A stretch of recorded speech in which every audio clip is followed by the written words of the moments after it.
Welcome to the InnovaBuzz podcast, where our job is to help you build visibility, professional credibility, and connection with your ideal client by putting the human at the center of innovative marketing, so you can build and strengthen an engaging, enduring relationship with your ideal clients. I'm Jürgen Strauss from InnovaBuzz, and I'm honored that you're here with me. If you haven't joined our wonderful marketing transformation community yet, go to innovabiz.co and collect your free gift as well. Do subscribe to the show and also leave a review because it helps others find us.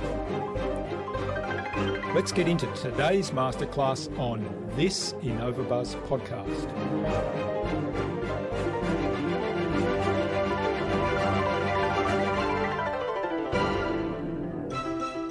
You can impact the world. You're doing it every day. And you can forecast. You do it every day, but you could be stronger at it. And you can have an influence in places you'd never thought about if you consider the network effect.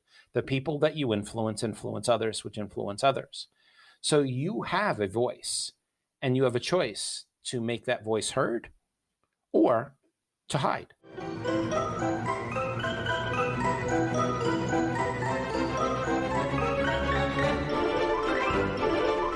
Welcome back.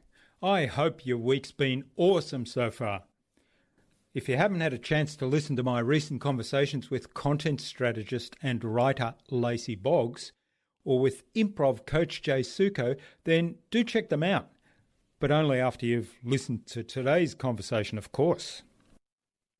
I'm really excited to have on the InnovaBuzz podcast as my guest today, David Goldsmith, President and co-founder of the Goldsmith Organization, a consulting firm solving big challenges while servicing executive clients globally. David is a serial entrepreneur and investor. He's the recipient of the Hollywood producer's first Global Visionary Disruptor Award for his work with the Project Moon Hut Foundation, and together, David and Lorrie Goldsmith earned a Literary Achievement Award for their book, Paid to Think, a leader's toolkit for redefining your future. David also earned New York University's Excellent in Teaching Award during his 12 years as professor. He's received accolades and recognition for his business achievements and was named by Meetings magazine as one of its 26 hottest speakers. In our discussion today, David talked to me about taking a truly global perspective in all that we do. We talked about how to anticipate the future better, and David gave some advice there that we can all apply. And David shared how we can all impact the world with our unique voice. Without further ado, then let's fly into the hive and get the buzz from David Goldsmith.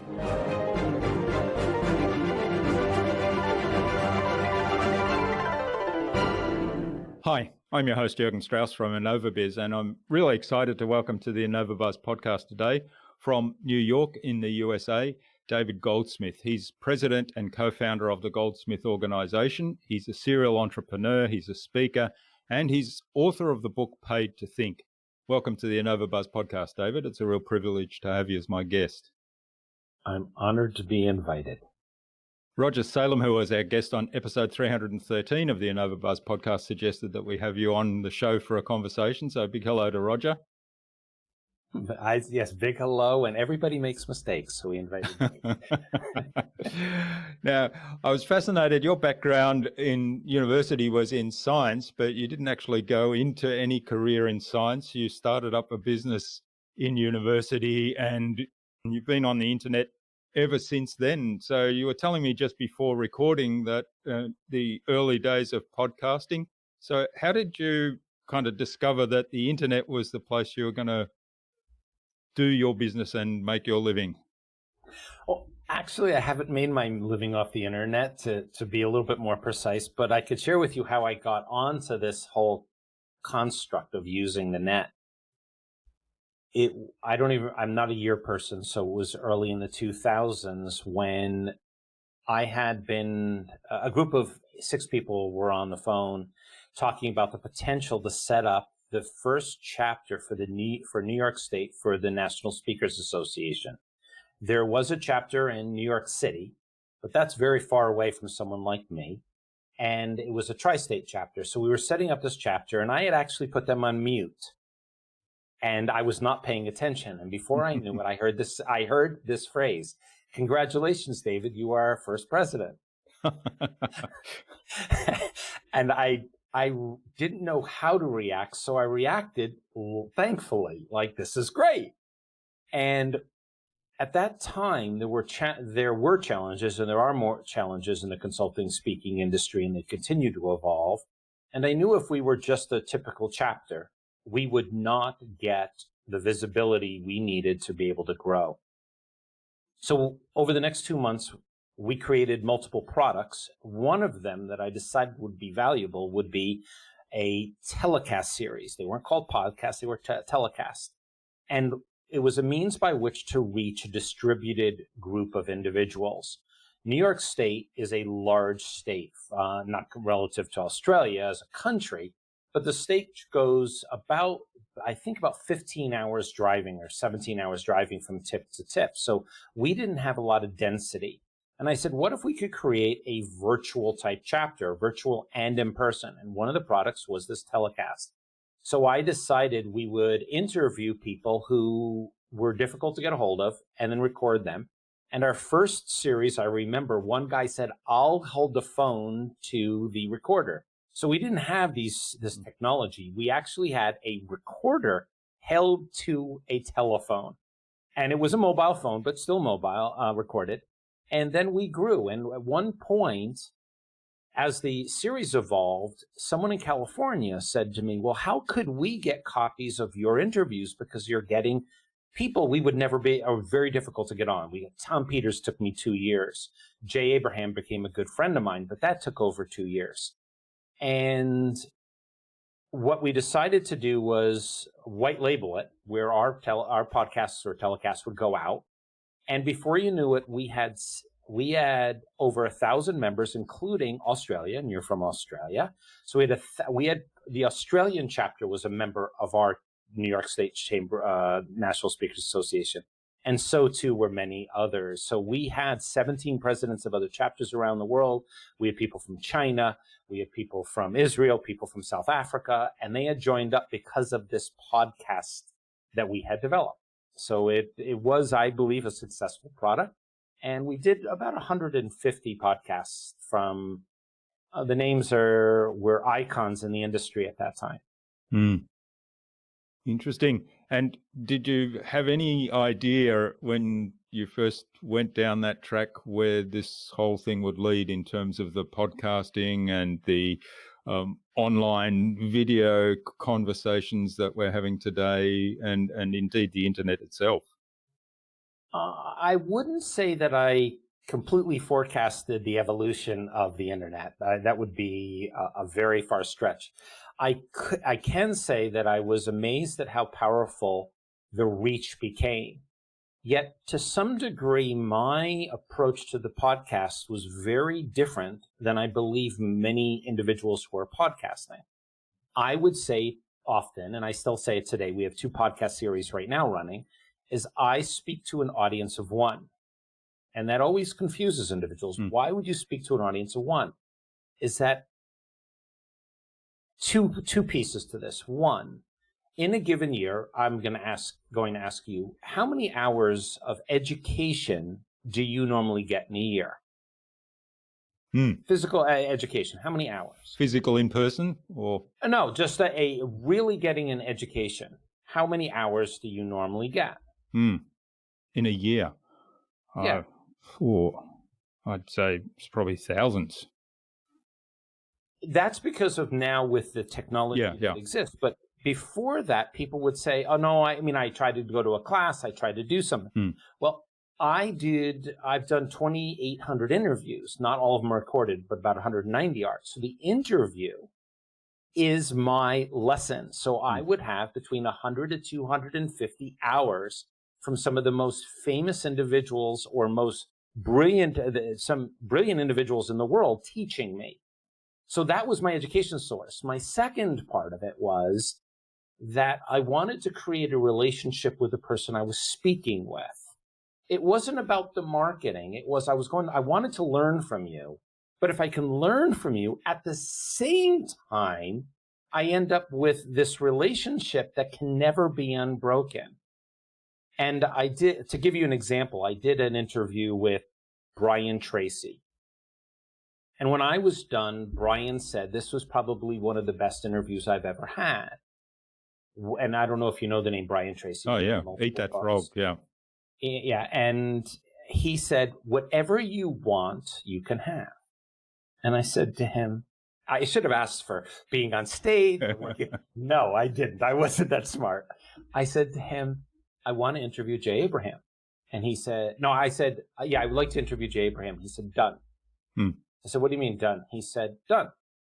So the next day I'm at home and I get a phone call and it says, this is Jay Abraham. Now I've been trying to get Jay for 2 years. And Jay said, I got this call from Brian. He said, anything you want from me, no matter what it is, I have to do. And I said, well, I want to interview you. Again, not a smart reply. I could have said, I want you to coach me for the next 5 years. I wanted you to do, I wasn't. And I said, I want to interview you. And we became great friends. So he became he wrote the foreword to my book. It's a 750-page tome. He printed out 6 times. And so my relationships with each of the interviewees became the relationship that built upon. And those were the 2 primary. And then everything else was a value added. It was, and I still do that to this day. I still look for the person that I want to connect to. I create the interview around meeting that amazing person. I learn from them.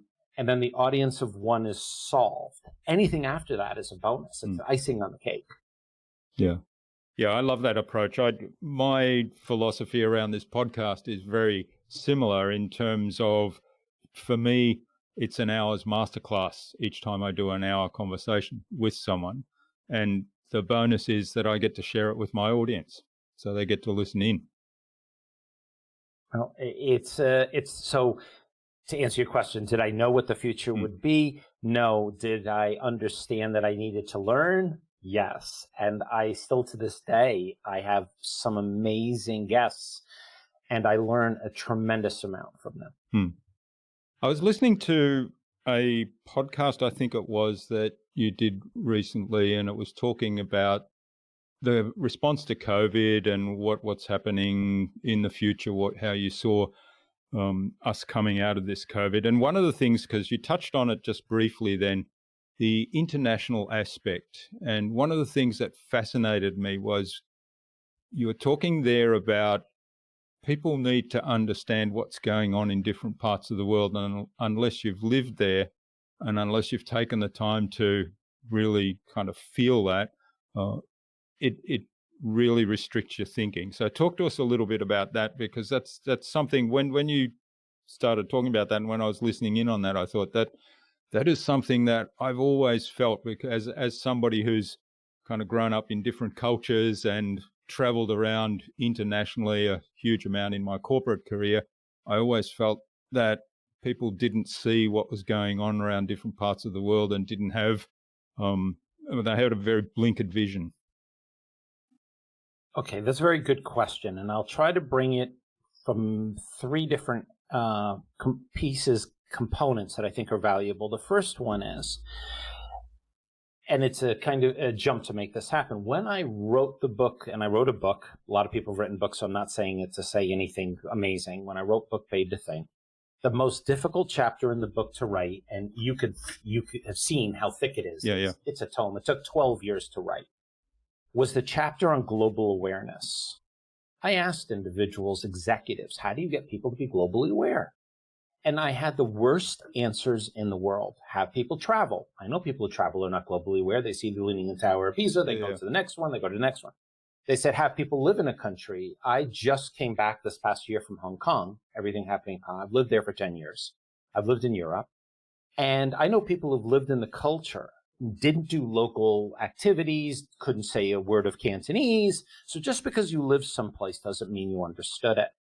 And one of the values, I think, of being a leader or a person in authority or person making decisions is the ability to be able to understand culture or other people's culture, and that's not just globally encompassing, meaning your neighbor is a different global citizen.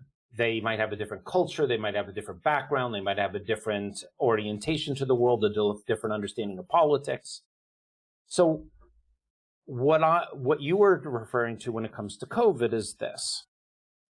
When we're talking about how, and I believe this is the phrase, I've done a series of interviews, is that when COVID is governance, a lot of the solving of the challenges we have come down to governance, how you govern.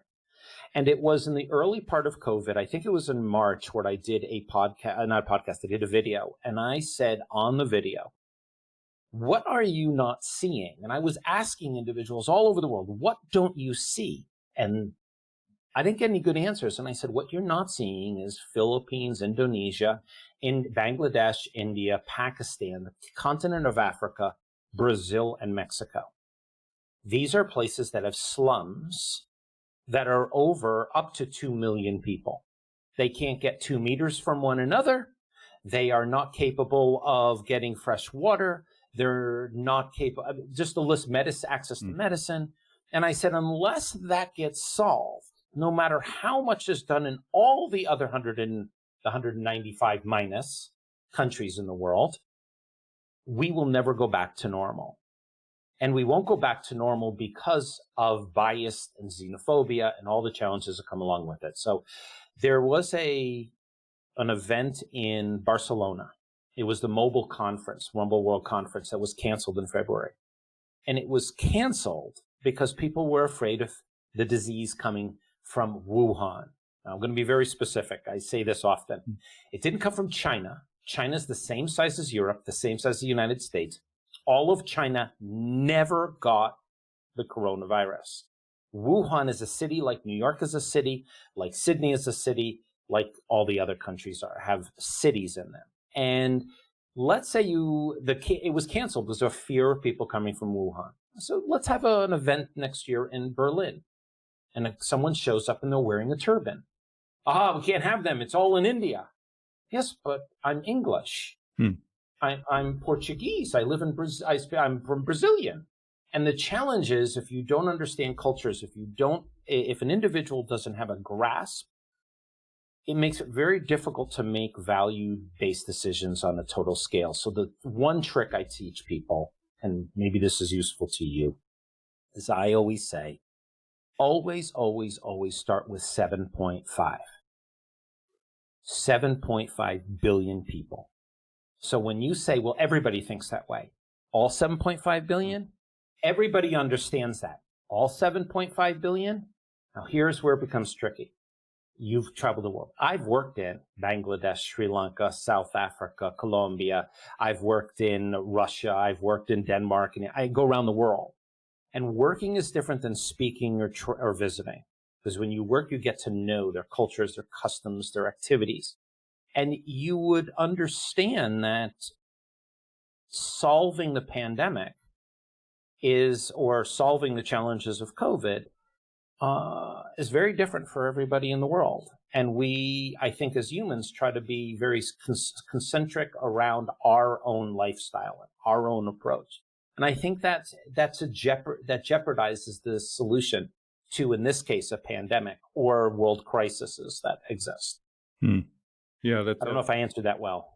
Yeah, no, I think the example of COVID and the challenges that are presented by people in different environments or to those people, and as a consequence, because we're all connected, right? So if the slums in the Philippines or in India, they can't do social distancing, they can't do hygiene the way we're being told in the West this is going to help. They probably don't have access to masks. They certainly don't have access to good health care. And so what's the pandemic going to be doing there? It's just going to have free reign. And does that mean that in the other parts of the world we can keep it under control? I hear a lot, and I don't know if you do, you could tell me if you do. I hear a lot about the world is awakening. I hear a lot about the Great Reset. I don't know, are you seeing it? Are you seeing this amazing awakening, people treating their neighbors better than they were ever before? They love people more than ever. Do you see the world becoming more homogenous and caring? Do you see this getting together to solve COVID as one community? I don't.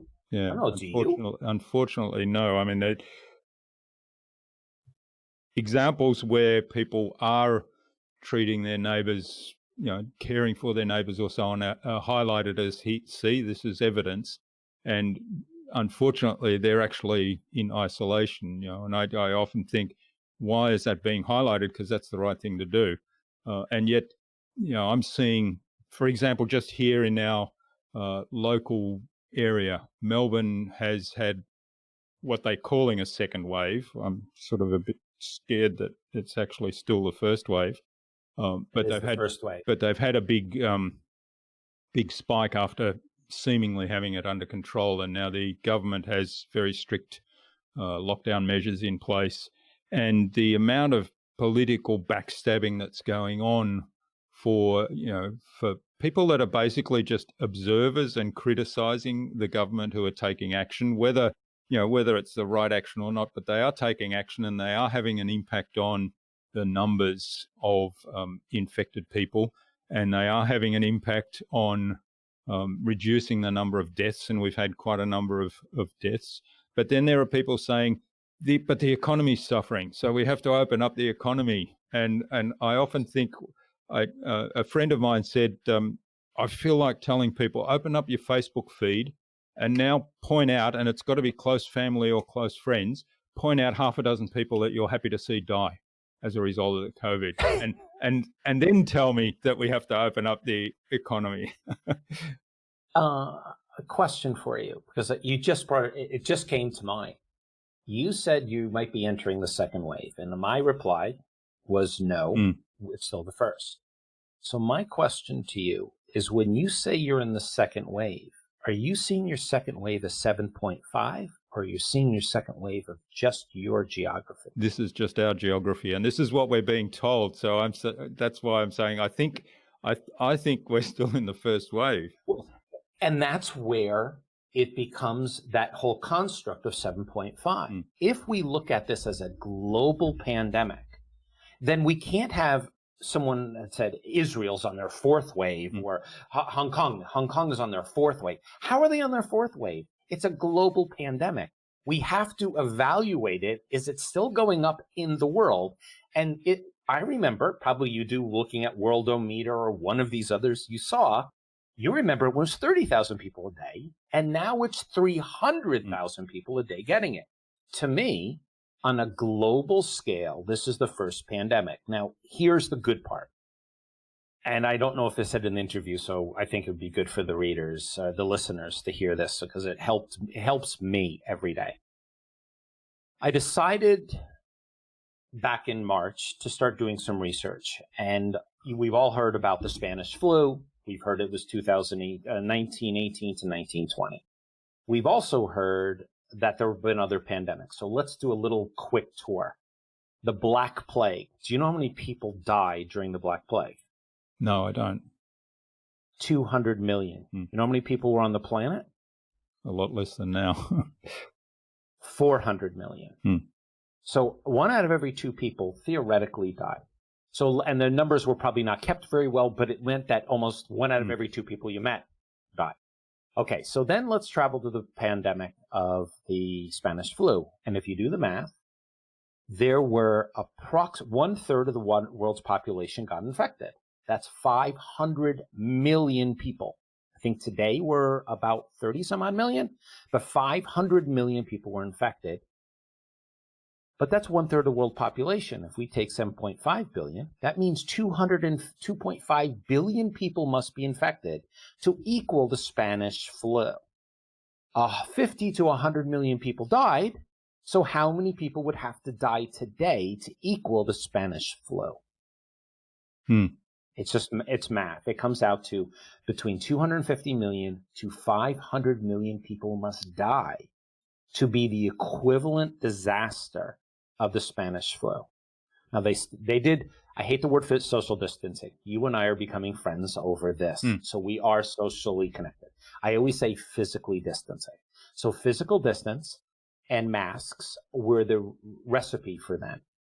It took 2 years for it to dissipate, solve, and it took 3 years to get back to normal. We hugged, we kissed, people went to bars, picked up a mate, they traveled, they went in airplanes, all of this happened, and in my impression, maybe somebody told me differently, there is no evidence of a behavioral trait from the Spanish flu. But you can, if we fast forward to SARS, which was the early 2000s, 800 people died, and it impacted, I think it was 29 Asian countries, or the Asia Pacific region. There is one behavioral trait, one, from that from the SARS pandemic, and that is in Asia, you put on a mask to protect others. So while I lived in Hong Kong, one day I'm working into a meeting and CEO says to me, "You need a mask." And I must have sniffled, made a sound, and I said, "Yes."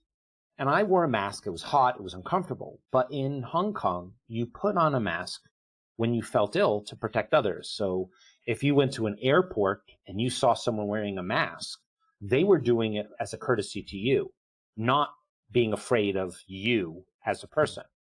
And that's the only behavioral trait. Now, it kind of makes me sad that expats in Hong Kong did not wear masks. They didn't wear masks because, well, hey, it's their country, I guess. I don't know. So today, we have all these luxuries. I mean, we're on video chat, we've got telephones, we have computers in our hands that can do everything in the world. We're calling it a second, a third, or a fourth wave because we're inconvenienced. We want this to be over fast. The measles took 4 years. The Ebola took 5 years to find vaccines or cures or mitigation tools. So early part of this year, I said to people, this will go a minimum of middle of next year. No, just because of testing, just because of time it took. So mentally, I don't go through a roller coaster expecting that tomorrow will be a better day. It will be a different day. And we're not being reset because I don't love my sister more. I don't love my friends more. They don't love me more. People are angry at one another. And we're not working together as a global community to solve this. So it shows that we haven't grown. So I don't say it's a reset. I think it's an aspirational thought. But it does disservice to people who think, well, next month I'll be out and I'll be able to play and do. No, you won't. You just won't. So understand that this is how you protect yourself. And the disease or COVID has shown to show signs of memory loss, brain disease, heart disease. There are a lot of challenges with this. And the way I look at it, and this is my perception, is if I'm to live another 40 years, do I want to carry along with me a potential disease that could be, to me, maybe not to others, it could be damaging for me to do sports. It could be more challenging for me to remember something at later age in life. So I've come to grips with this, and I accept my everyday as this is how I meet people. And I appreciate us meeting each other. And this is better than it was in 1918. So I'm happy that I have this time in life to be able to experience this. I don't know if it's a long-winded example, but I hope it's useful. It is. I think it puts things into perspective. And I think, one of the things I say quite often is, there's two global pandemics being highlighted right now. One of them's been going on for probably as far back as humans have been on the planet. The other one came about recently, or at least we only became aware of it recently. And the first one is human stupidity, and and combined with selfishness. And I don't think there ever will be a vaccine for that one. You've said it out loud. Just so you know, we're not going to edit this. Yes, it is.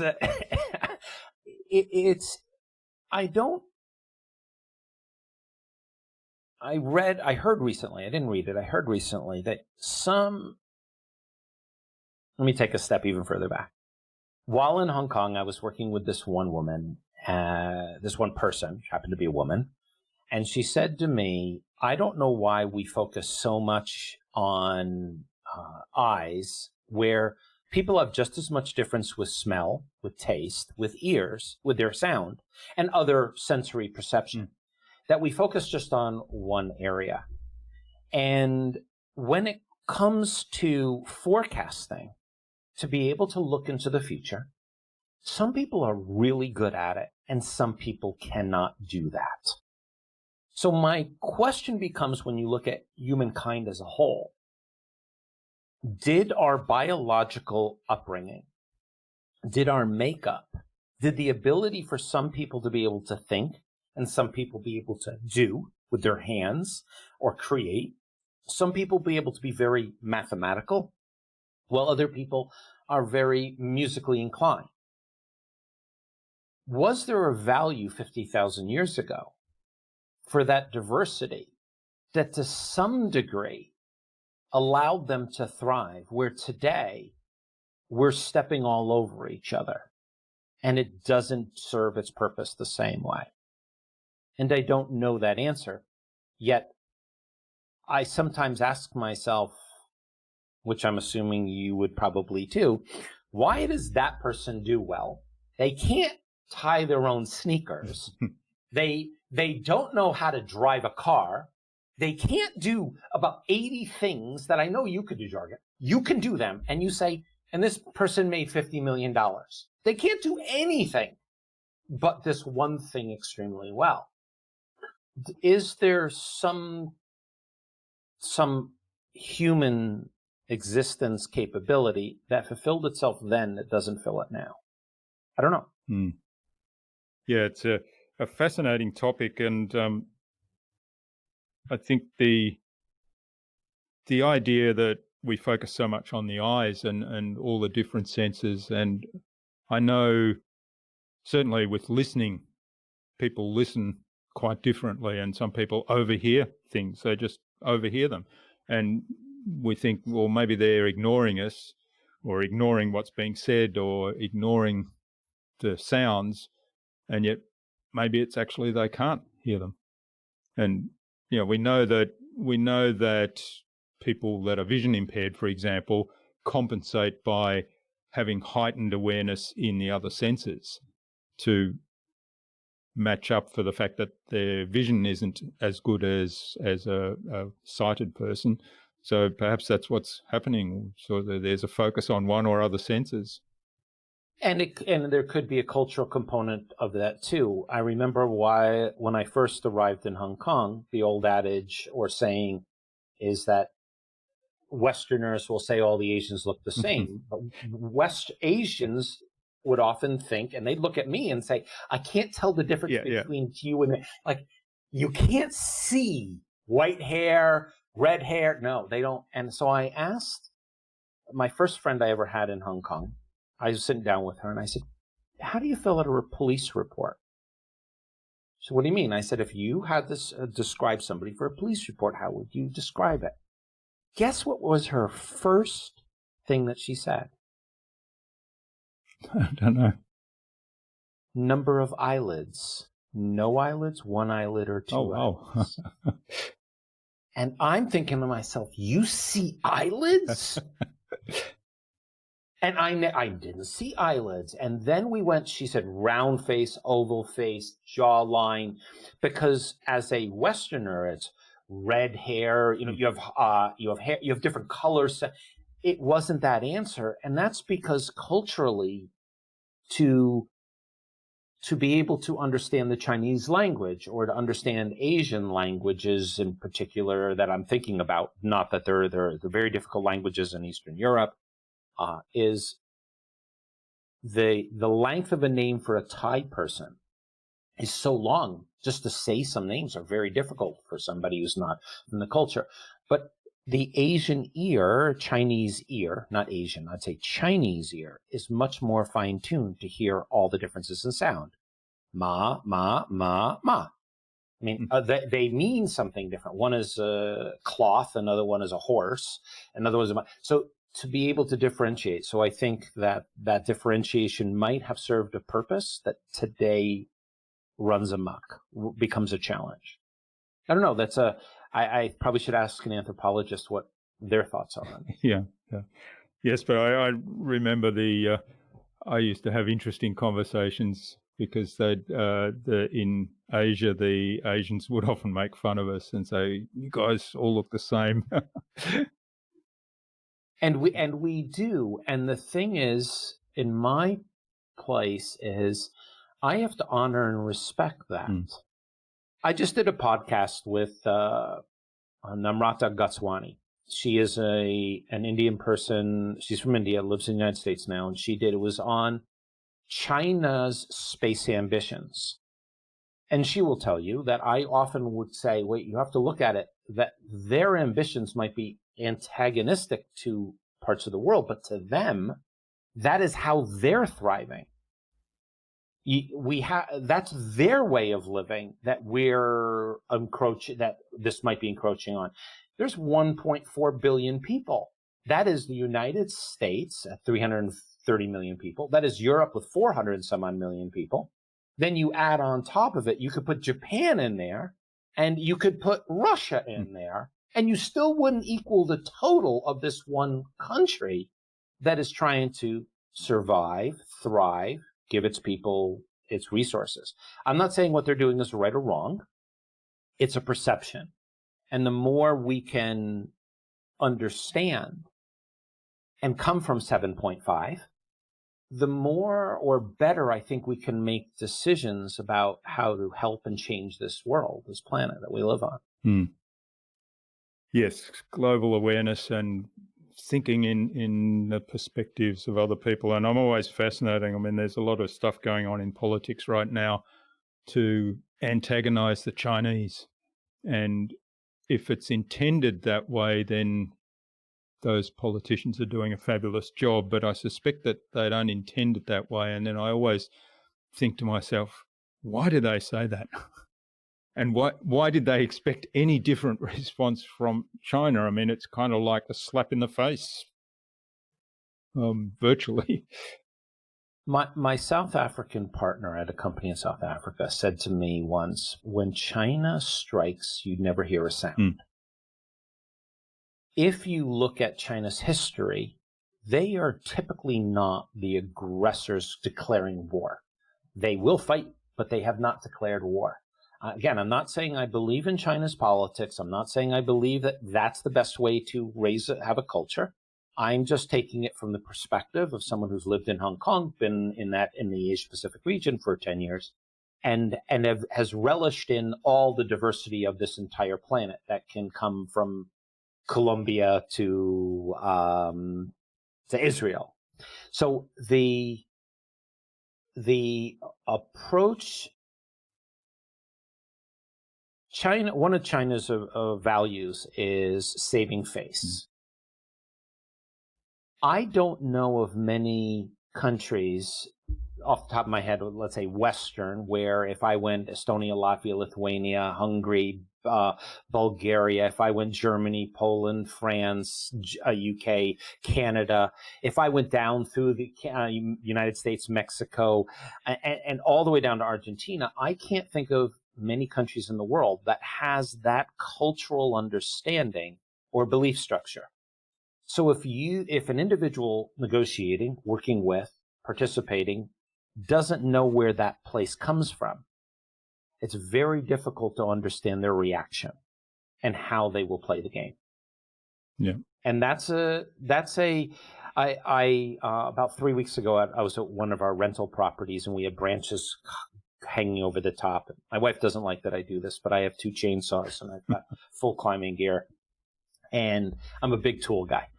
And so when she took off, I climbed up about 10 meters up, and I was cutting down branches. And one of the challenges that I learned a long time ago is, even though a branch might only be 4 meters long, it's not that it will fall like a brick. It doesn't fall straight down. As you cut it, it starts to fall, and the branch, if it's alive, has that bendiness, that twigness in it, and the branch could hit the ground and then bounce back up, or it can hit your ladder out from underneath you. You cannot, unless you really, really study and understand how different branches and twigs work, know how to be safe. So there was one branch we were cutting. It was probably, 70 centimeters, 80 centimeters in diameter. And I said to my son, I called my son out for this because I had a feeling the ladder could be thrown from underneath me. So I harnessed myself to the tree. I did all sorts of things. And I said to my son, it can bounce in a certain way. And I said, get clear, get clear. But he didn't get clear because he figured it would just fall and it wouldn't hit him. Where did it hit? It hit right on the ladder. So when you look at countries or individuals all over the world, it's good to know and honor and respect that individuals have different reactions. And that comes down to gender, race, religion, creed. There's so many variables. Their upbringing, were they abused? Were they not? Did they have food to eat when they were growing up? Did they learn to shoot a rifle? Did they not? Did they go in the military? Each one of those types of, and I could probably give 50 of them, those are just came to mind. We have to be cognizant of the fact that we are humans with a lot of diversity within us, and we have different reactions to everything. So yeah, poking China, it's poke North Korea. Poke anybody. Yes, so it's just the idea that, I guess, my philosophy is, and I talked about the stupidity of people, but my philosophy is that everybody's actually doing the best they can with what they've got, and probably with the best of intentions. Now that's a generalization too, and there's probably exceptions to that. I'm sure there are people that have evil intent. But I would think they're in the minority. Evil is relative. Evil is relative. I want to feed my family, therefore I start a factory and it puts poison into the water, but I can feed my family. I'm not going to take care of the water because it doesn't impact me. Would you say that's evil? Yeah. Don't know. I believe there are I've seen people with evil intent, and their desire is to do harm. And I see people today in media, in writing, whose intent is anti somebody. And there was a data point that I don't know if it was my son or one of my sons or I read. Do you know how many meals you are from doing something you would have not considered ever doing if you weren't fed? Do you know how many meals that is? Maybe only 3 or 4, is it? I think it's 5. And I think the extreme number is 9.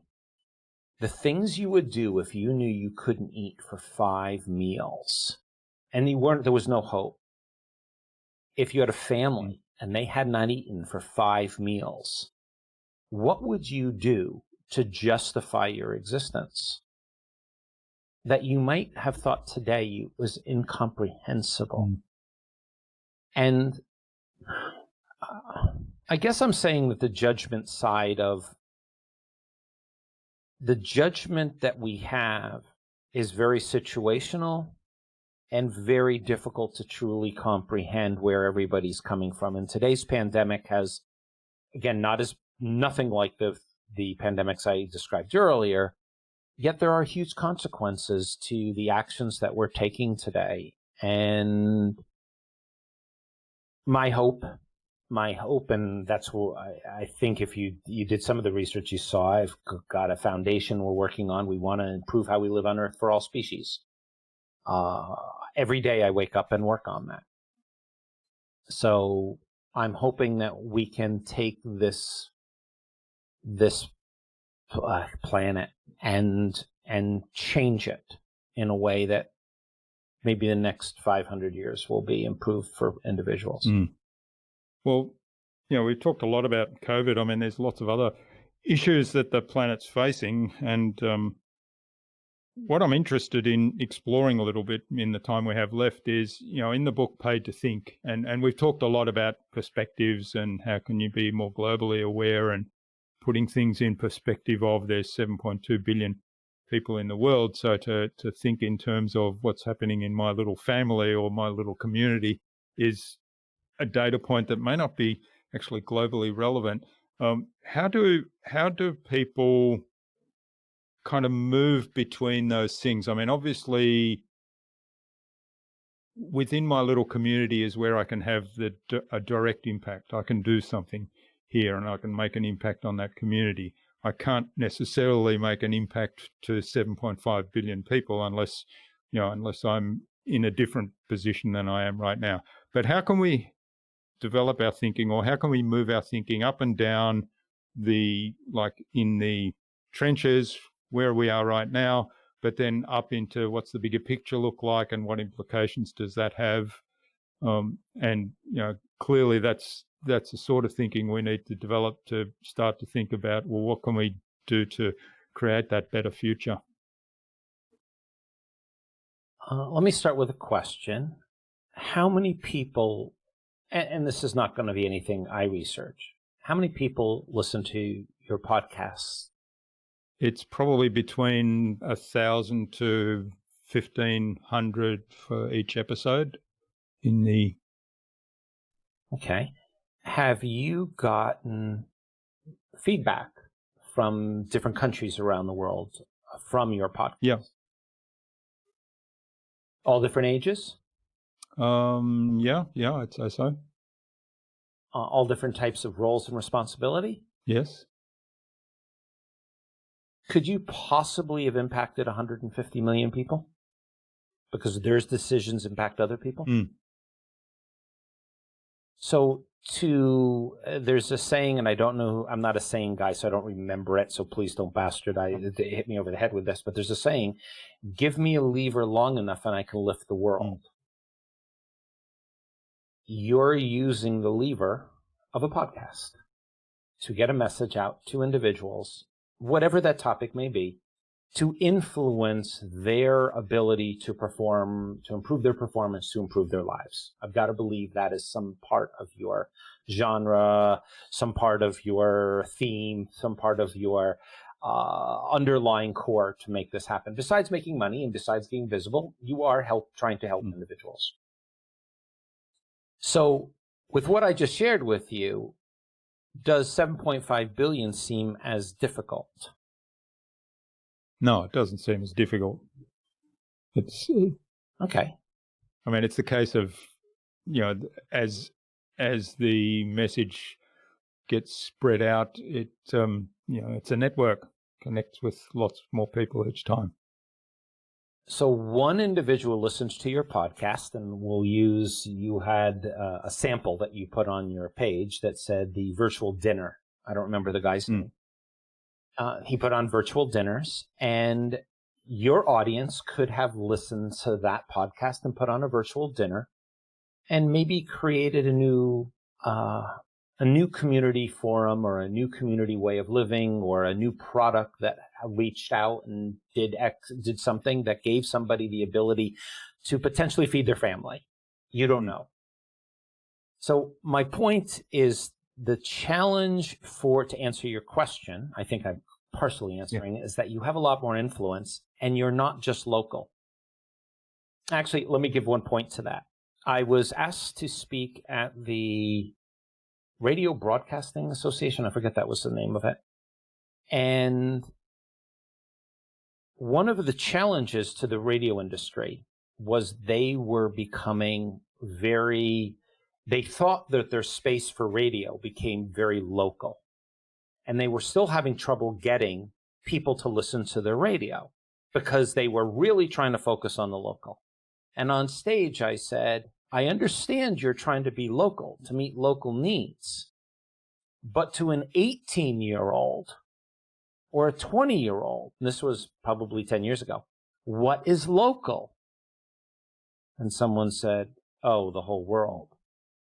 I said, so you're mistargeting. You were trying to be local, so you got the 80-year-old who was sitting in their place wanting to know how the grass was growing, but the 18-year-old wanted to know what was happening in, you're in Melbourne, which I've been to, and I've worked there. So you were in Melbourne or in Sydney or in Cairns or in, so that's local because I can talk to my friends. And it changes the perspective. So I think, so I was answering the first question, which you didn't ask, but you made a statement. Yep. Sorry. I hope that's okay. The second question is, how do you think on a larger scale? Paid to think is not about global awareness. Paid to think is, it took 12 years to write, 14 complete revisions, 52 countries mentioned in the book. It is truly a global book.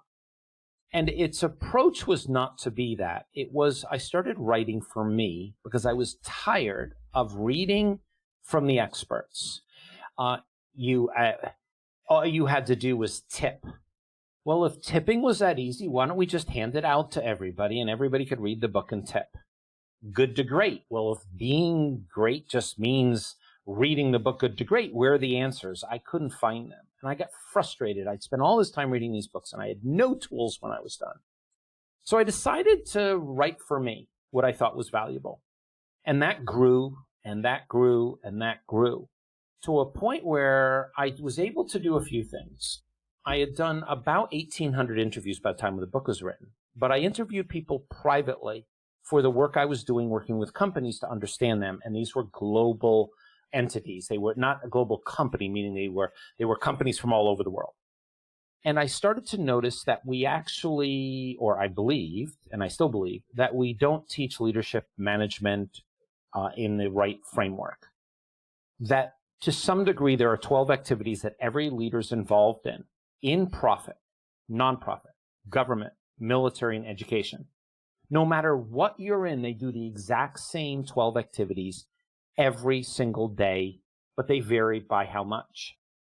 And we don't teach these activities in the way in which we should. So here's a quick test for you. You own your own business.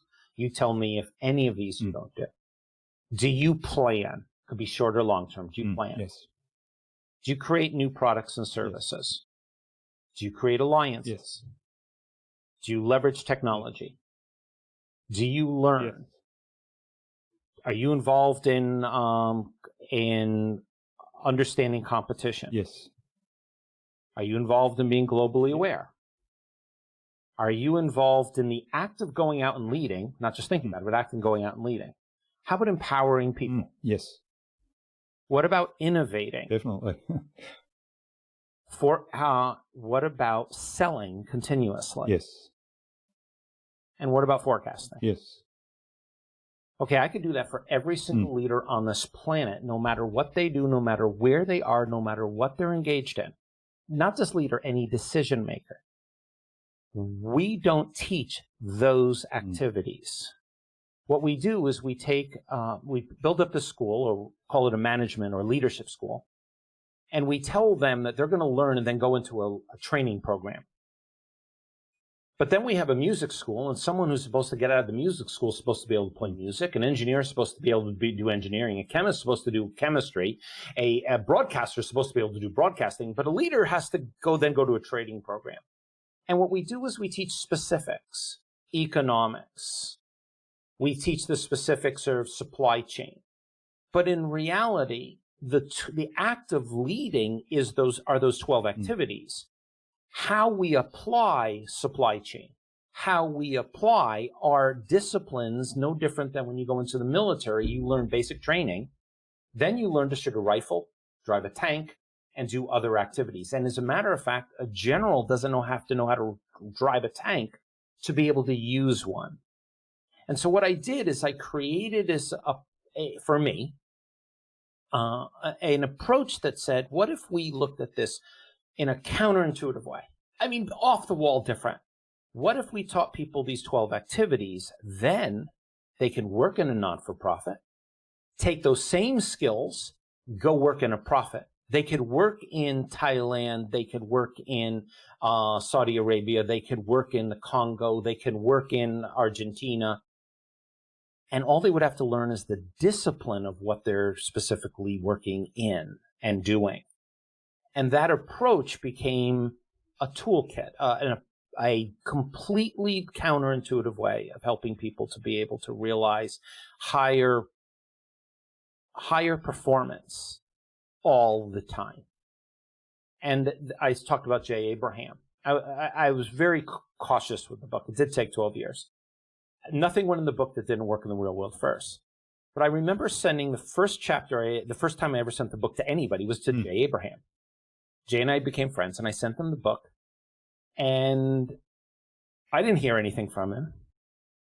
And I then show up in California to see him. And he was not there yet. And I said to the assistant, his assistant, I said, did he really read the book? So I don't have the confidence. I still don't know why people read the book. And she said, no, he read the book. And I said, really? She said, he gets a lot of books and he tosses them. He still reads a few pages and then he's done. She said he printed it out 6 times.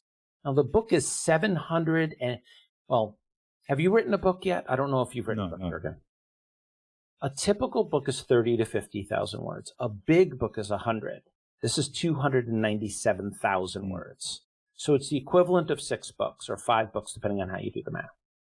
And so when we sat down, Jay said, I've written over 60,000 pages on just alliances, and your alliance chapter made me think.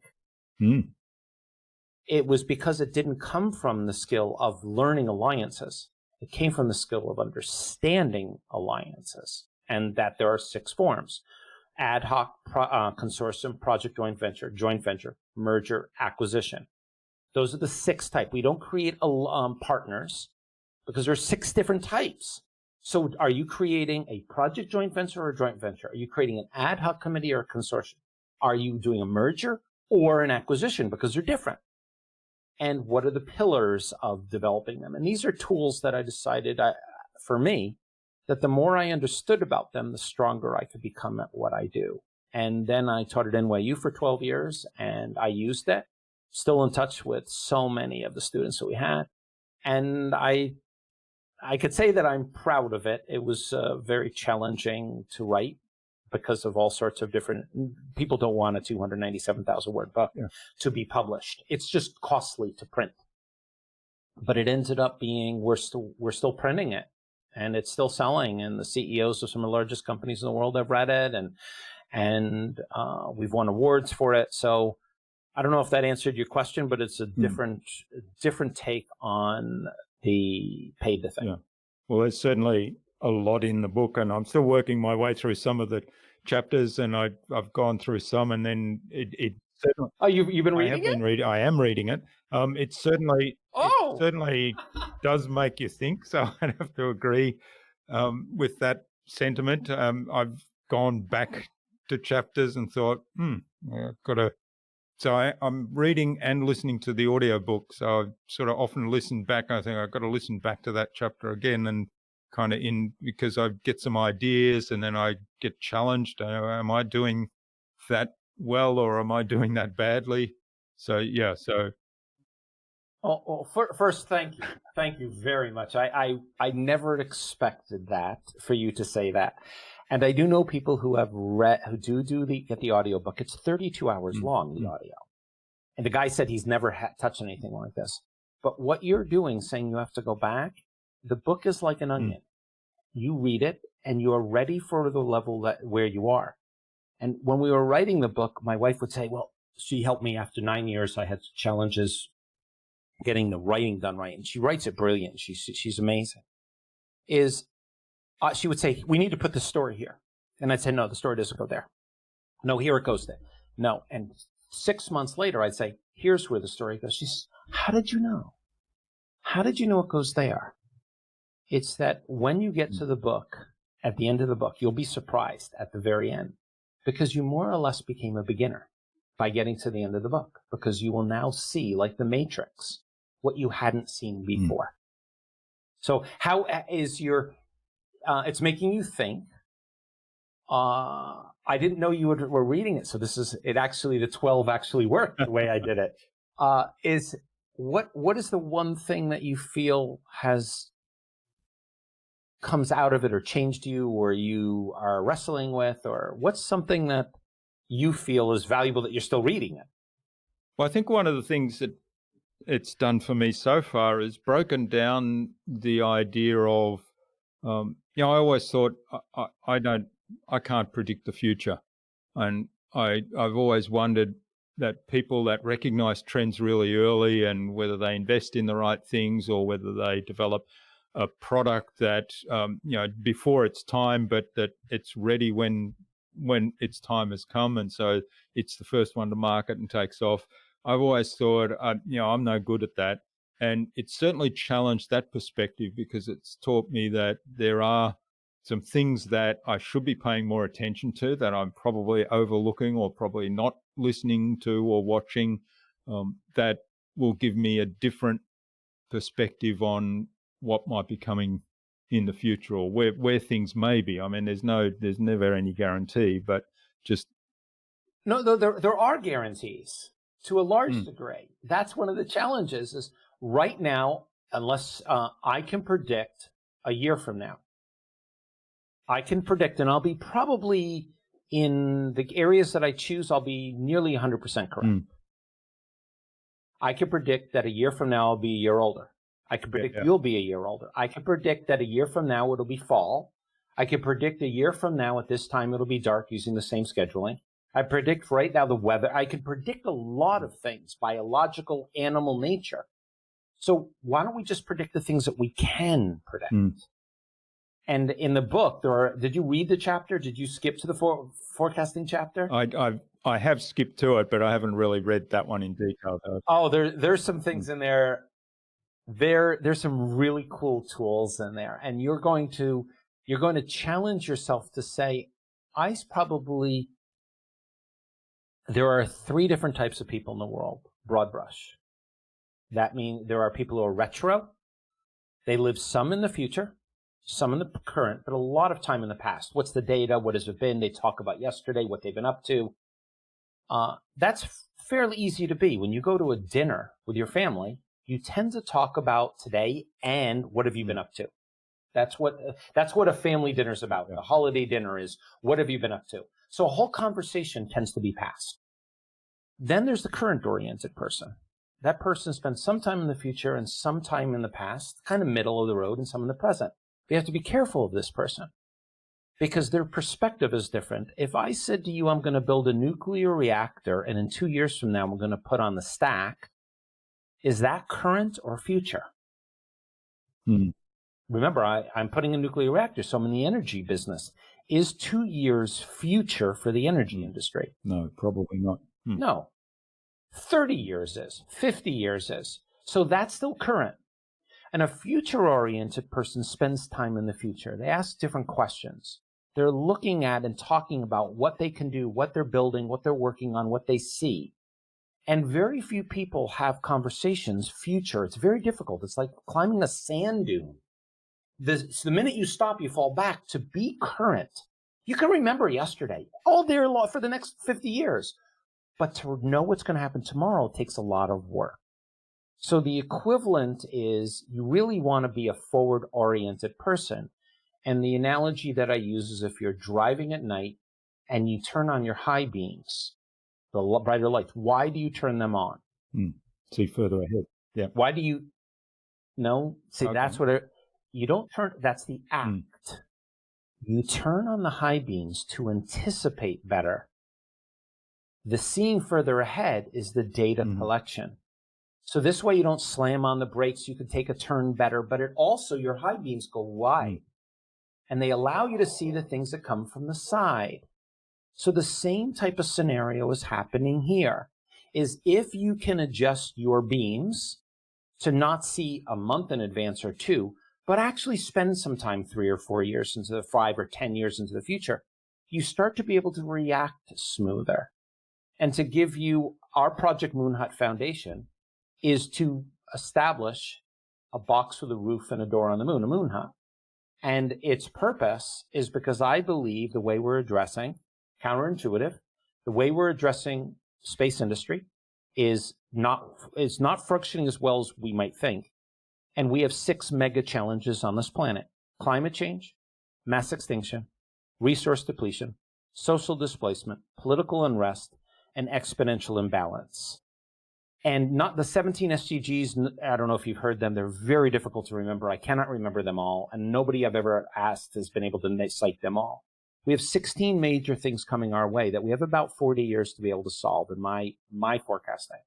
So Project Moonhut Foundation's work is to solve the 6 mega challenges by using space and space technology and paradigm shifting to cause those changes on Earth. And so that comes out of forecasting and all of the 12 activities that are involved in Pay the Thing. So you can, to go back, you can impact the world. You're doing it every day. And you can forecast. You do it every day, but you could be stronger at it. And you can have an influence in places you'd never thought about if you consider the network effect. The people that you influence others, which influence others. So you have a voice. And you have a choice to make that voice heard or to hide.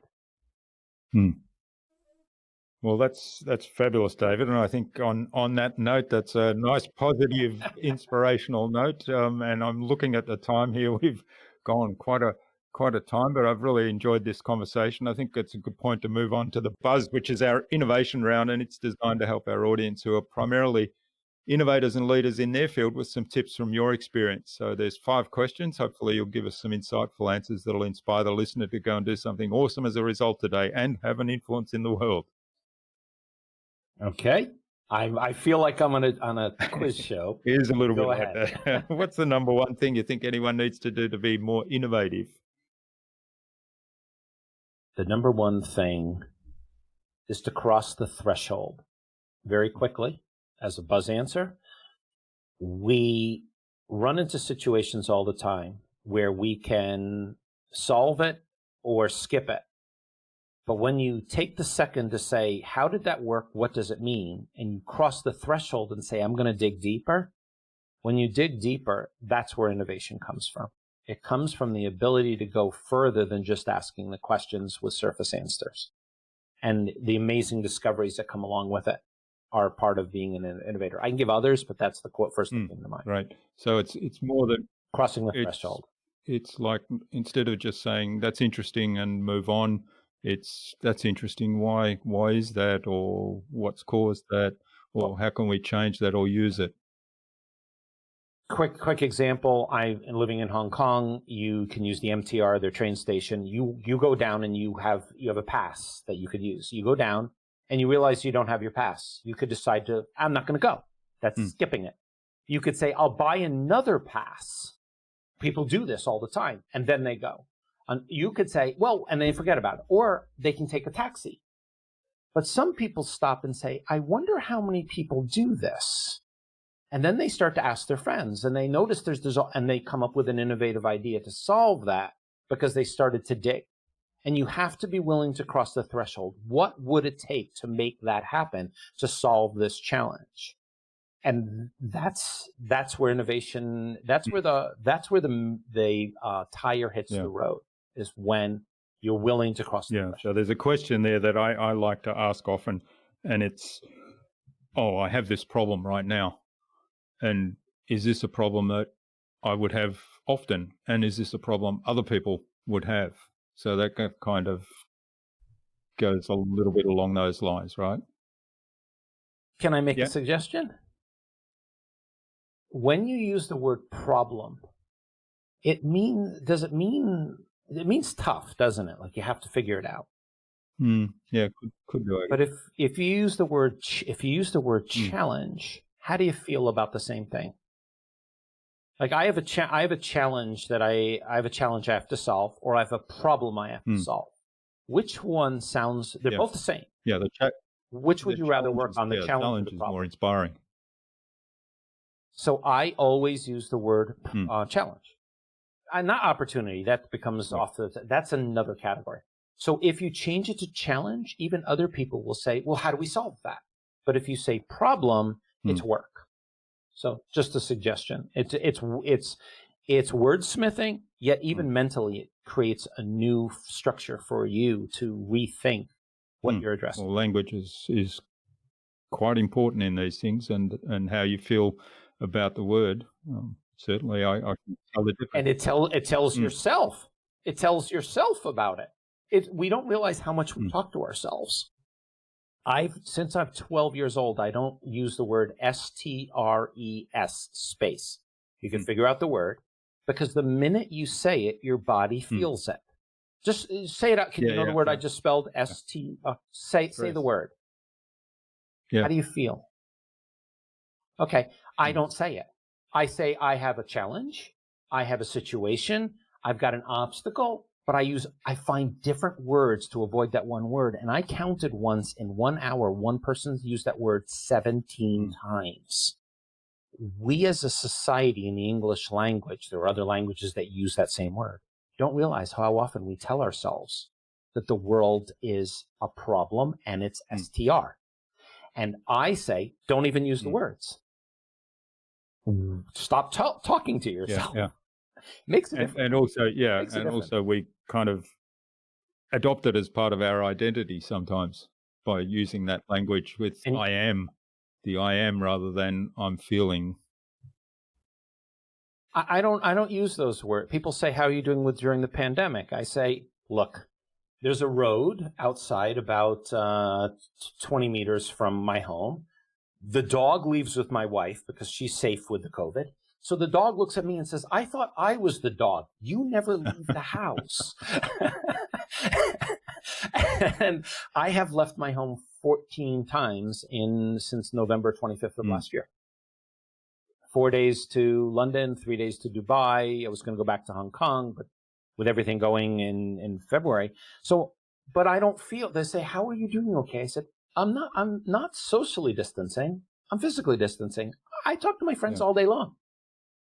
So it's a mindset. And I think that's be useful those words. So we have to be careful what we tell ourselves to be innovative, to solve challenges. Wonderful discussion. All right. Now, what's the best thing you've done to develop new ideas? Okay. You've heard the saying, think outside the box. I say, no, great innovators think inside the box. Now, that's counterintuitive. One day I was sitting and I asked myself, I've got patents, 7 patents. I've got in artificial intelligence, consumer products. I've got them in battery technology. I've started businesses. I've done all these things. Why don't you ever say, David, think outside the box? I was just talking to myself. And I said, because you never do. You think inside the box. And then I defined it for myself. What I do is I create an experience, have life's experiences.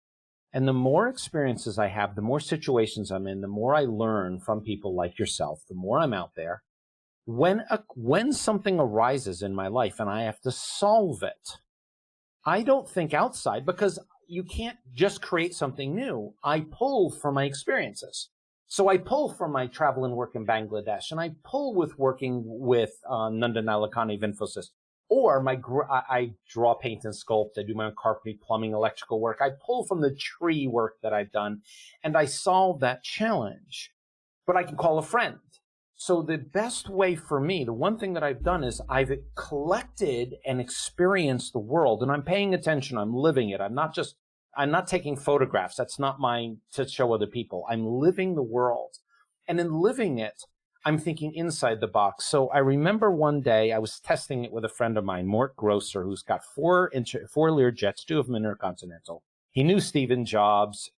He knows the founders of Google. Good friend. We're in California. And I said that we were having dinner with a white tablecloth made of paper. And I said to him, I've got this thing that we think great innovators think inside the box, not out. And he looks at me and we talk. He says, I don't like it. And he gets up to go to the toilet, bathroom, I don't know what to call it in Australia. And he doesn't come back for 20 minutes because he knows everybody in Palo Alto. And he comes back and he looks at it, and his girlfriend's there, and he's about 70 years old, and points to the table, says, "That's exactly what I do." And I said, "What do you mean?" He said, he speaks French, I speak Spanish, I learn a lot of languages. I mean, he collects experiences. So when the situation arises, he doesn't have to learn something new. He already has it. So I'm then in Hong Kong with Edge, who runs KPMG's innovation. And I said the same thing. "Let me share something with you." And he said, "That's exactly what I do. I never heard it that way." Great innovators collect experiences like Albert Einstein or Alexander Graham Bell did 1,000 things wrong to find the one thing right. Well, I just was on my roof fixing gutters. It's 8 meters, 9 meters up. And I had to do things that were very scary. But I had the skills, the tools, the means. I have a smaller drill. It's an impact wrench. It's tinier. I brought that up. I brought up all the tools that I needed. I did it in a way because I had experiences being on ladders. Same thing with innovation, or same thing with building, is that I try to create life's experiences. And those life's experiences end up serving me well. When someone says, "Hey, I ship this, that, and that," and I said, "No, you don't." And they say, No, I do. And I say, "It takes 32 days to get from Hong Kong to Rotterdam via Maersk, because I've worked with the CEO of Maersk." "What do you mean?" I said, "I work with the CEO of Maersk. I know how long it takes to get from Rotterdam to whatever." Or they'll say something about Eastern Europe, and I say, "Have you ever worked, for example, in Macedonia?" And they'll say, "It's Macedonia, David." No. If you've worked in Macedonia, it's Macedonia, like it's Slovakia if you're Slovakian, because I had a Slovakian run my office in Hong Kong. Those experiences add richness to your life. And then on top of it, they give the ability to be able to address a challenge in a way you had never thought of before.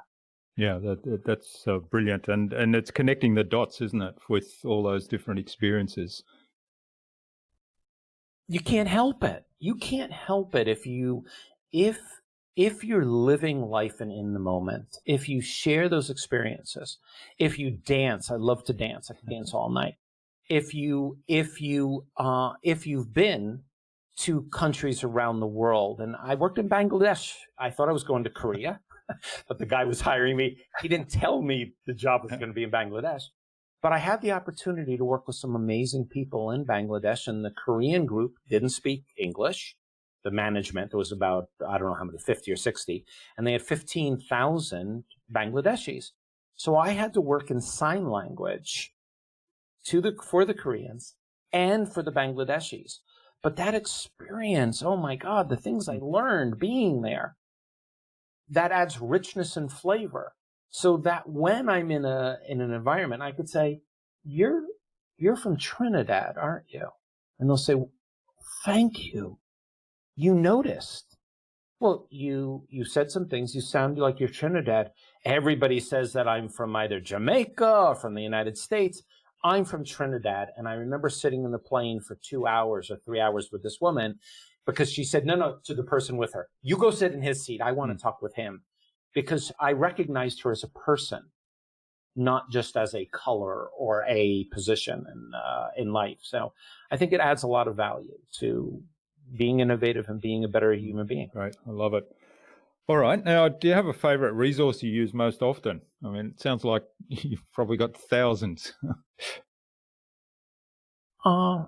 It's not that I have a resource that I use most often. I learn best. I can read. I do read. I learn best when I meet somebody and I talk and I experience it. So, for example, in my carpentry or plumbing, electrical, I can watch someone do it once. I don't have a photographic memory. I'm far from that. But I can watch someone do it and understand how to do. So the first time I did roofing, I went up on a roof with a roofer, and then I saw him do it, and I said, I can do that. Well, the same thing happens with a lot of other activities. So I like to be able to meet somebody in person. I like to talk to them.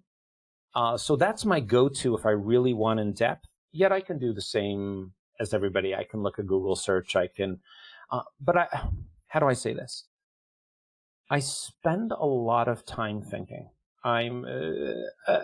Anybody who's hearing this who knows me is going to say David is not an introvert, but I'm an introvert. And I try to create plans not just concepts. So if I say I'm going to do something, I literally will lay out a CPM or a chart or a plan, knowing that it will change. But that allows me to go through the steps that other people might have to take so I can be compassionate to the understanding of learning new skills.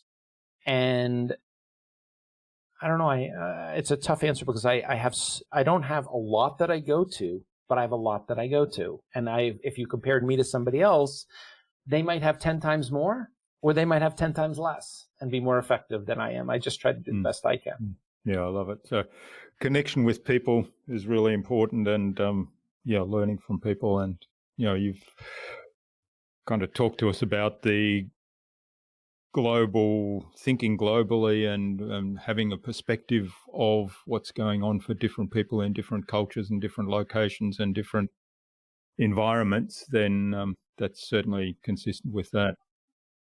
So let me add to that. I think this is one that I should have brought up, and probably I haven't had my phone on vibrate or ring since the 1980s when I first got my $3,000 back then phone. I'm in the moment. I'm literally in the moment as much as I can be. I don't have announcements and screens. So I'm here with you. And when I'm with people, I try to be, I try to be with them as much as possible. So to give you an example, the Slovakian who ran our office in Hong Kong said to me, you have to meet someone in Poland. And we go out to lunch, and we're talking. And 3 hours later, we walk out the door. And she looks at me and she says, thank you. And I said, no, thank you. You took time out of your day. I mean, I know you've got to get to work. I really appreciate this. And this is an honor that you've given me this much time. And she said, no, thank you. And I said, something's wrong. She said, I don't remember the last time I went out to lunch or any dinner where someone didn't pull out their phone and check their phone while we were together. I cannot remember a time. And I said, my phone was in my jacket. I turned it off. She said, you didn't even have your phone on you? I said, no, I hung it up on the thing. It's because I'm there. And it's not putting on airs. It's not trying to be better than anybody. I relish in that moment. And some people say I don't see cues. I think I see some cues, not others. Some people are better at than I am. I was taking a tour with somebody one day, and we showed up, and the place was closed. It was a holiday, but she thought it would still be open, so we walked quite a distance. I like to do private tours when I'm in countries. Not expensive. They don't have to be, so anybody who's thinking about it. Oh, and to add to that, is that people try to take holidays 2 weeks, 3 weeks at a time. I take holidays 1 to 2 days at a time. So if I fly into Moscow and I'm working for 3 days, I'll take a day before and a day after because I'm already there to do tours, but I do schedule them before I show. Otherwise, you'll stay in your room. People say you take holidays 1 day at a time. I said, why not? Company sends you all the way to Oslo, and you're going to work on Tuesday or Monday, show up on Saturday, pay for the extra day. And so what happened in this one environment, we got to this place and she felt so badly about it. And I looked at her and I said, well, let's take a picture together. And she started crying. And I said, did I say something wrong? She said, I've been a tour guide for 13 years, and you're the first person who wanted to take a picture with me here. People aren't, it's like not people. I'd say there are individuals out in the world, because I don't want to put people into categories in that way, is that if you're present and you're there, your life could just be filled with richness. And those are the innovation ideas that come too. Yeah. And then having those connections then comes back to what you were talking about earlier with getting the ideas, because you've actually got that connection and people open up and talk to you and you're learning from them.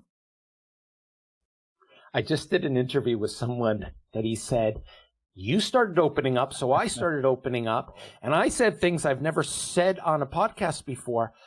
I don't know if I want people to hear those things. And the interview before that, the guy said, thank you for helping me share a portion of my soul. The topic was about space.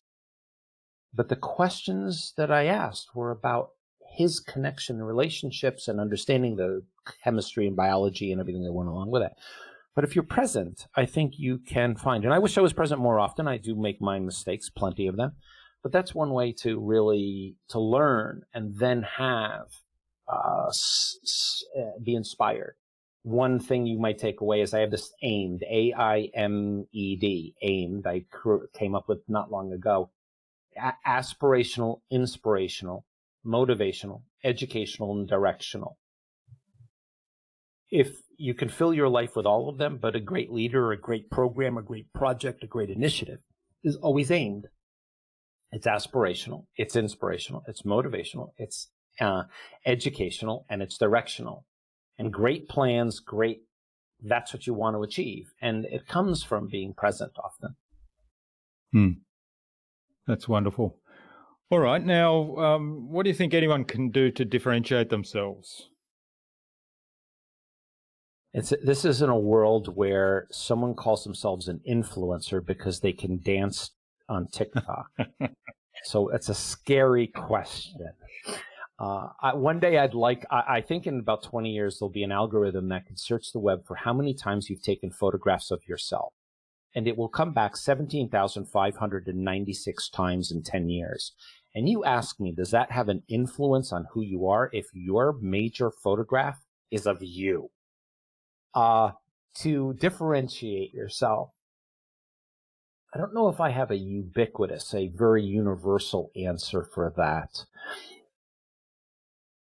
And I don't want to give an answer that's weak. Educate yourself, which is yes, you should be doing that anyway. And we all learn in different ways. As I said, I like to talk to somebody. I do read books, but I do like that. Okay. I would say that there are people who are brilliant at all sorts of things in this world.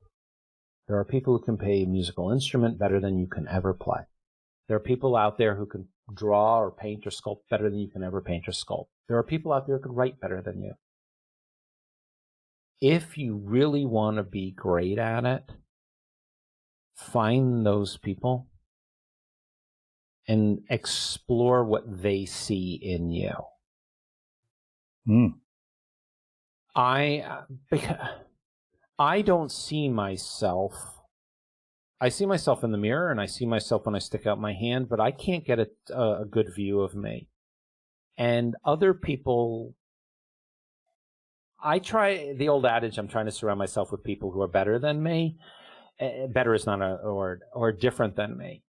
And today with Project Moonhut, I had a call with a guy out of Germany. We speak at least once a week. We have about 15 hours of meetings going on all the time. And I had this conversation with Andreas, and he got pissed at me for something I wrote.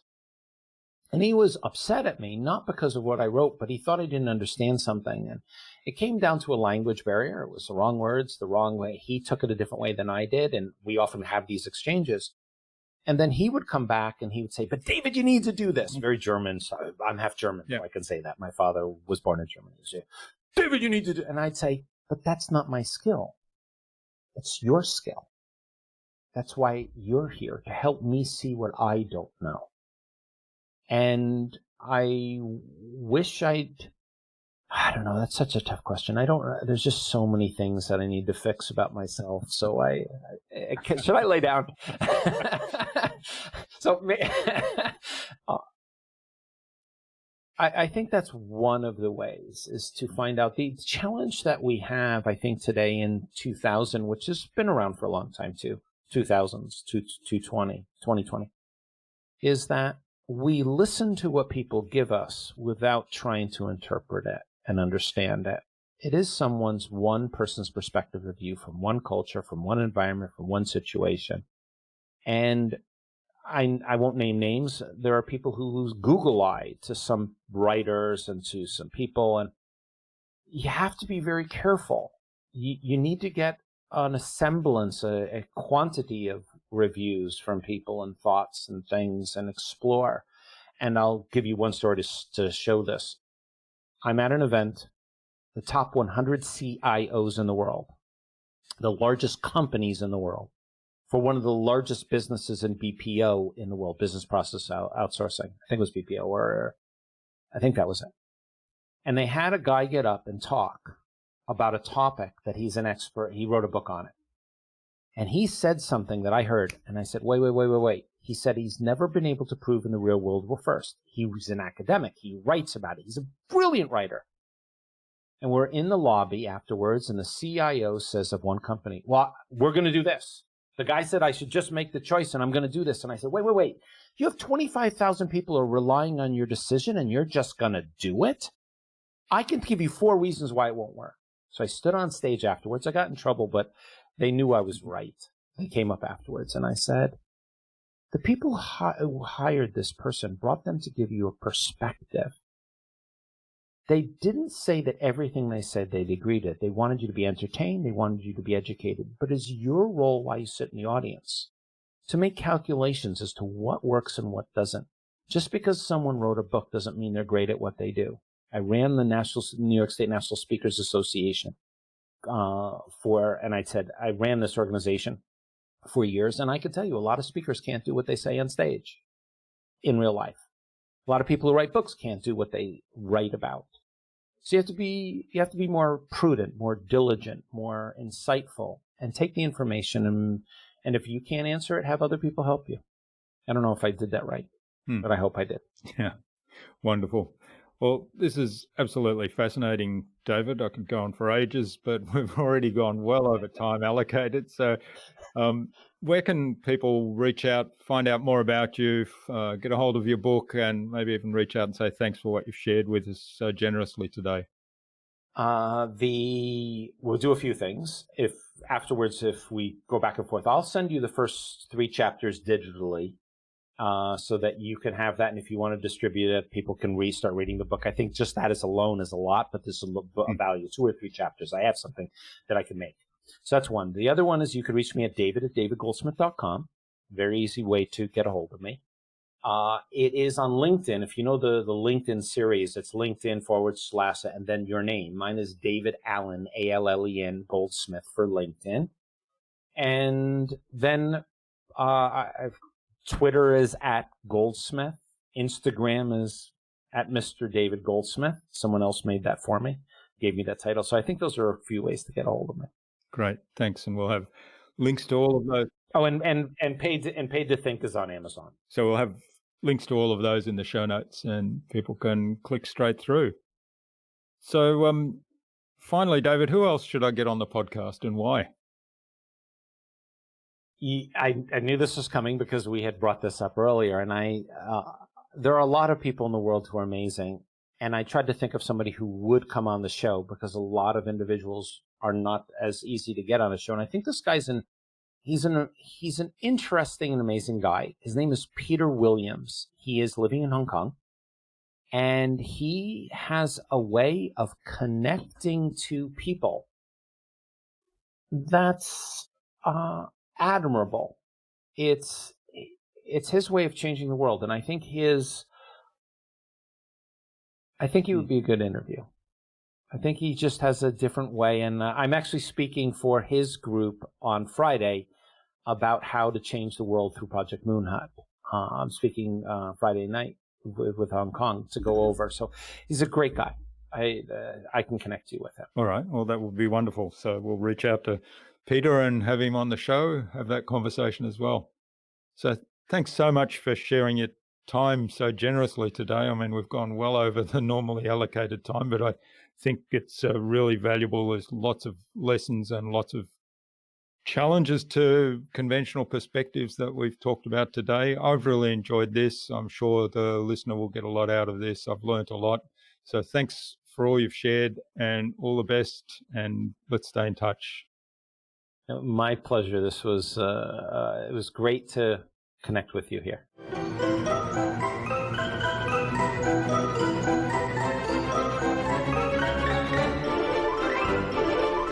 I certainly hope you enjoyed that fantastic, engaging and thought-provoking conversation with David.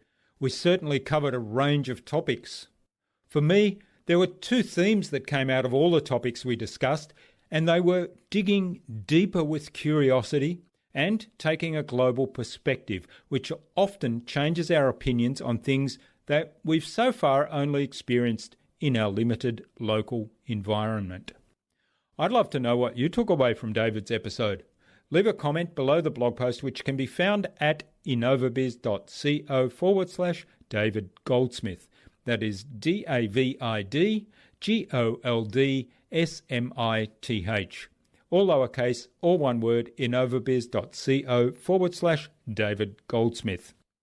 You'll also find contact information for getting in touch with David there, as well as links to the Goldsmith Organization's website, his book Paid to Think, his social media pages, and the other resources we spoke about in our conversation today.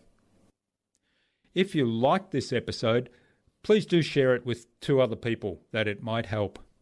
Tag me in on that share and I'll reach out to you with a special surprise.